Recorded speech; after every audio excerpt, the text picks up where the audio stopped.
আপোনাৰ মূল বিষয়টোলৈ যোৱাৰ আগতে মই এখন ফটোগ্ৰাফ আপোনাক দেখুৱাব বিচাৰিছোঁ। এই ফটোগ্ৰাফখন চাই লওক।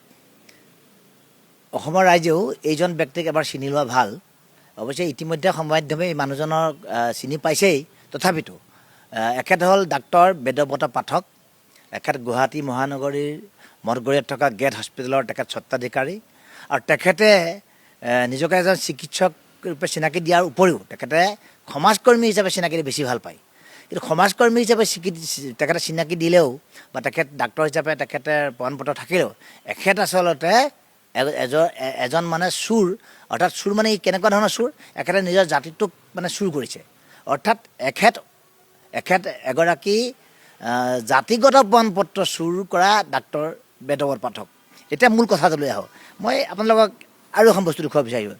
এইখন হ'ল ডাক্তৰ বেদব্ৰত পাঠক। এখেতৰ দেউতাৰ নাম কনক চন্দ্ৰ পাঠক। এখেতে অনুসূচিত জাতিৰ এখন প্ৰমাণপত্ৰ সংগ্ৰহ কৰিছে কামৰূপ মহানগৰ জিলা আয়ুক্ত কাৰ্যালয়ৰ পৰা। এখেতে ইয়াত উল্লেখ কৰিছে তেখেতৰ ঘৰ, তেখেতৰ ডাকঘৰ, তেখেতৰ থানা, বামুণী মৈদাম, ৰাজগড়, চানমাৰি, অৰ্থাৎ গুৱাহাটী তেখেতে বাসিন্দা হিচাপে এখন প্ৰমাণপত্ৰ তেখেতে সংগ্ৰহ কৰিছে। এতিয়া মূল কাহিনীটো হ'ল এই যে ডাক্তৰ বেদব্ৰত পাঠকৰ দেউতাক কনকচন্দ্ৰ পাঠক, আৰু এখেতলোকৰ প্ৰকৃত গৃহ হ'ল কামৰূপ গ্ৰাম্য জিলাৰ হাজো থানা আৰু হাজো ৰাজচক্ৰৰ অন্তৰ্গত ৰামদিয়া মৌজাৰ বঙালতোলা গাঁৱত তেখেতলোকৰ ঘৰ। কিন্তু বঙালতোলা গাঁওখনৰ 2011 চনৰ যি শেহতীয়া লোকপিয়ল চেঞ্চাছ, এই লোকপিয়ল চেঞ্চাছ মতে 79জন অনুসূচিত ব্যক্তি আছে এই গাঁওখনত। বঙালতোলা গাঁওখনত 79জন অনুসূচিত ব্যক্তি আছে। তাৰে আপোনাৰ 39জন পুৰুষ আৰু 40গৰাকী মহিলা।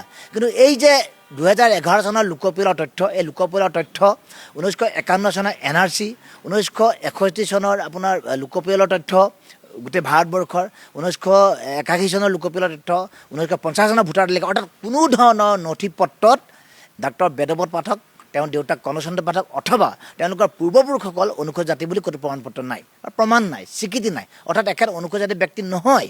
অৰ্থাৎ ডাক্তৰ বেদব্ৰত পাঠক অনুসূচিত ব্যক্তি নোহোৱাৰ পিছতো তেখেতে 2 নম্বৰী কৰি এখন অনুসূচিত প্ৰমাণপত্ৰ সংগ্ৰহ কৰি তেখেতে অসমৰ মুখ্যমন্ত্ৰী ডক্টৰ হিমন্ত বিশ্ব শৰ্মা ডাঙৰীয়াৰ লগত তেখেতৰ অকণমান সৌহাৰ্দ্যমূলক সম্পৰ্ক আছে। কেনেকৈ সম্পৰ্ক আছে? তেখেত চিকিৎসক আৰু গেট হস্পিটেল নামৰ এখন মানে ডকাইত সদৃশ এখন হস্পিটেল তেখেত মালিক। মাজে মাজে তেখেতলোকে বিনামূলীয়া চিকিৎসা শিবিৰ পাতে। হাজো শুৱালকুছি অঞ্চলত তেখেতে গৈ মাজে মাজে 2-এটা চিকিৎসা কৰে বিনামূলীয়া।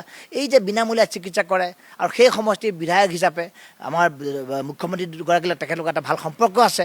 মুখ্যমন্ত্ৰী পুঁজিটো তেখেতে মাজে মাজে দান বৰঙণি দিয়ে। আৰু এতিয়া যেতিয়া 2023 চনত হাজো শুৱালকুছি বিধানসভা সমষ্টিত এইটো অনুসূচিত জাতি সংৰক্ষিত হ'ল, এতিয়া এইগৰাকী বেদব্ৰত পাঠকে উঠি পৰি লাগিছে কিবা কৰি তেখেতে অনুসূচিত জাতি প্ৰমাণপত্ৰ সংগ্ৰহ কৰি, আৰু এতিয়া তেখেতে বিজেপিৰ পৰা প্ৰাৰ্থী হ'ব বিচাৰিছে। ইতিমধ্যে আমি অনুসূচিত জাতি যুৱত্ব পৰিষদে এই গোটেই বিষয়টো মুখ্যমন্ত্ৰী কাৰ্যালয়, CID বিভাগ, অসম ৰাজ্যিক কাজ কূটনীতি কমিটি আৰু অনুসূচিত কল্যাণ সঞ্চালকালয়ক আমি অৱগত কৰিছোঁ।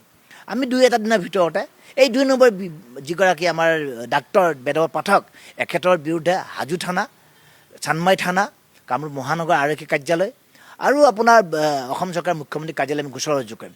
তাৰ লগতে ইমান 2 নম্বৰী এই চিকিৎসকগৰাকী, কাৰণ যিগৰাকী নিজকে তেখেতে নমশুদ্ধ ব্যক্তি হিচাপে চিনাকি দিয়ে, তো তেখেত নমশুদ্ধ ব্যক্তি নহয়, তেখেত সাধাৰণ শ্ৰেণীৰ ব্যক্তি।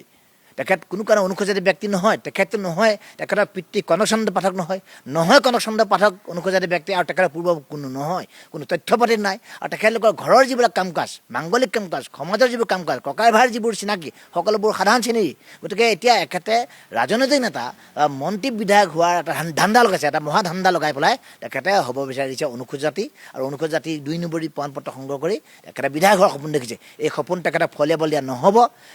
অতি শীঘ্ৰে এই বেদব্ৰত পাঠকৰ গাঁৱত থকা ঘৰ, গুৱাহাটী মহানগৰীত থকা ঘৰ, আৰু তেখেতৰ যি গেট হস্পিটেল তাৰ সন্মুখত আমি অনুসূচিত যুৱত্ব ধৰ্ণা দিম, আন্দোলন কাৰ্যসূচী গ্ৰহণ কৰিম, আৰু বিজেপি কাৰ্যালয়ত বিজেপি সভাপতি আৰু বিজেপি কাৰ্যালয়ৰ সন্মুখত আমি অৱস্থান ধৰ্মঘট কৰিবলৈ সিদ্ধান্ত গ্ৰহণ কৰিছোঁ। কোনো কাৰণতে ডাক্তৰ বেদব্ৰত পাঠকক ৰেহাই দিয়া নহ'ব বুলি আমি ঘোষণা কৰিলোঁ।